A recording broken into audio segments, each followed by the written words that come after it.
Bury one fish head 10 inches deep. Plant a tomato seedling directly above it. Water once and then walk away. Within 2 weeks, the plant's roots will reach the decomposing fish and trigger something agronomists have called impossible. The plant will grow nearly twice as fast as its neighbors. Its leaves will deepen to a green so dark it looks almost black. Its first fruits will arrive earlier, larger, and richer than anything you have ever pulled from a bag of fertilizer. No nitrogen tablets, no phosphorus boosters, no subscription to a chemical company, nothing to plug in, nothing to buy again. The science behind this has been documented since 1621. A coastal indigenous tribe in Massachusetts used a version of it to keep European settlers alive through a winter that should have killed them. A medieval English farming manual from 1240 described the same method buried in monastery gardens. A Scottish agricultural chemist proved the chemistry behind it in 1840, and a Japanese rice farmer used buried fish to triple his yields without a single bag of synthetic input. These are not 4 different tricks. They are 4 pieces of the same secret, a secret that was quietly erased by an industry that profits when soil stays hungry and gardeners stay dependent. Over the next 16 minutes, you are going to see exactly how this works, why it was abandoned, and how a single fish head from your local market can do what $200 of modern fertilizer cannot. The story starts in March of 1621. The Plymouth Colony was on the edge of collapse. Out of 102 settlers who landed at Cape Cod the previous November, only 53 were still alive. The soil they had cleared was thin, sandy, and exhausted. Their wheat seeds from England refused to grow. Without a successful harvest that summer, the colony would not survive a second winter. A man named Tisquantum, known to history as Squanto, walked into the settlement and showed them something they had never seen. He took dead alewife fish from the local river. He dug shallow pits. He placed one fish in each pit. He covered it with soil. He planted 4 corn seeds directly above the buried fish. By autumn, the Plymouth Colony harvested 20 acres of corn. They survived. This was not a lucky guess. The Wampanoag people of southeastern Massachusetts had been burying fish under their crops for at least 400 years before the Pilgrims arrived. Coastal tribes from Maine to Virginia practiced the same technique. The fish provided slow-release nitrogen, calcium, phosphorus, and dozens of trace minerals as it decomposed under the root zone. The plant's roots grew directly toward the fish, drawing nutrients exactly when they were needed and exactly where they were needed. But the Wampanoag were not the first. Buried fish appears in agricultural records across 3 continents. Norse settlers in Iceland buried whole salmon under their barley fields. Roman farmers along the Mediterranean coast packed anchovies under their olive trees. Chinese farmers in coastal Fujian province buried small fish under rice seedlings as early as the Tang Dynasty in the 7th century. Every coastal civilization that ever struggled with poor soil discovered the same answer. A dead fish, properly buried, feeds a plant for an entire growing season. Inside the soil, a silent process unfolds in the language of decomposition. When a fish is buried under a plant's root zone, bacteria swarm the tissue within hours. Enzymes begin breaking down protein into amino acids. Within 2 weeks, those amino acids start releasing as ammonium ions, the most plant-available form of nitrogen on Earth. The fish's bones release calcium and phosphorus over months, not days. The trace minerals locked in the fish's organs leach out slowly through every rainfall.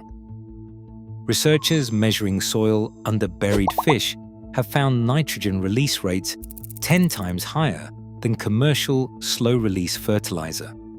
Phosphorus availability spikes within 30 days and remains elevated for over 2 years. The fish's natural oils coat the surrounding soil particles, dramatically improving water retention. Earthworms swarm the decomposition site, aerating the soil and leaving behind castings rich in beneficial microbes. This is not folk wisdom. This is documented soil chemistry. A single 1-pound fish head buried under a tomato plant releases approximately 40 grams of nitrogen, 20 grams of phosphorus, and 18 grams of calcium over a single growing season. The same nutrient package from synthetic fertilizer would cost roughly $14 and require 4 separate applications. The fish costs nothing. Most fishmongers throw heads in the trash and will hand them to you for free. In 1909, a German chemist named Fritz Haber changed the future of food forever. Working in a laboratory at the University of Karlsruhe, Haber discovered how to pull nitrogen directly out of the air and bind it into ammonia using extreme heat and pressure. His process was scaled into industrial production by an engineer named Carl Bosch. By 1913, the first Haber-Bosch plant was producing 20 tons of synthetic ammonia per day. Then came the First World War. The same ammonia that could fertilize crops could also be converted into ammonium nitrate, the primary explosive used in military munitions. Germany's Haber-Bosch plants were redirected almost entirely toward bomb production. By 1918, the technology had killed more men than any single weapon in human history. When the war ended, an enormous industrial capacity for producing ammonia sat idle. Investors in Germany, Britain, and the United States made a calculated pivot. The munitions plants were retooled to produce agricultural fertilizer. Then came the Second World War. The exact same pattern repeated on a vastly larger scale. American factories that had built ammonium nitrate for bombs through 1945 sat empty by 1946. They needed a new market. The fertilizer industry exploded. Production of synthetic nitrogen fertilizer in the United States rose from 1.1 million tons in 1940 to over 12 million tons by 1960. The price of ammonia dropped from $200 per ton to less than $50 per ton. But the real innovation was not chemistry, it was the business. A farmer who buried fish heads under his tomatoes did so once. The decomposing fish fed the plant for an entire season and continued enriching the soil for years afterward. There was nothing to buy, nothing to apply, nothing to come back for. A farmer who used synthetic fertilizer signed up for a permanent contract with the chemical industry. The salts in synthetic fertilizer wash through the soil with the first heavy rain. They burn out the microbial life that holds soil together. They leave the soil progressively more dependent on the next application. Each season, another purchase. Each year, another invoice. A method that worked forever with a free fish head was not just an alternative. It was a threat. The United States Department of Agriculture, working closely with the new fertilizer industry through the 1950s, began publishing extension bulletins that praised synthetic fertilizer as the modern, scientific path to higher yields. Older bulletins recommending fish, bone meal, and other organic amendments were quietly removed from circulation. Agricultural colleges restructured their curricula around chemistry, not biology. Generations of farmers were trained to view organic soil amendments as primitive, unreliable, and obsolete. By 1970, less than 2% of American farms used buried organic matter as their primary fertility source. The technique that kept the Plymouth Colony alive had been erased from American agriculture in less than 3 decades. Today, the global synthetic fertilizer industry generates over $200 billion in annual revenue. 4 corporations control nearly 60% of the global nitrogen fertilizer market. The same companies that sell the fertilizer also sell the genetically engineered seeds designed to depend on it. When a small group of organic researchers at the Rodale Institute in Pennsylvania began running long-term comparison trials in 1981, the results stunned the agricultural establishment. After 30 years of side-by-side comparison, plots fertilized with traditional organic amendments, including buried fish, produced yields equal to or higher than synthetic fertilizer plots. Soil organic matter increased by 28% in the organic plots and decreased by 23% in the synthetic plots. The organic plots used 45% less energy and emitted 40% less greenhouse gases. The Rodale findings have been replicated dozens of times.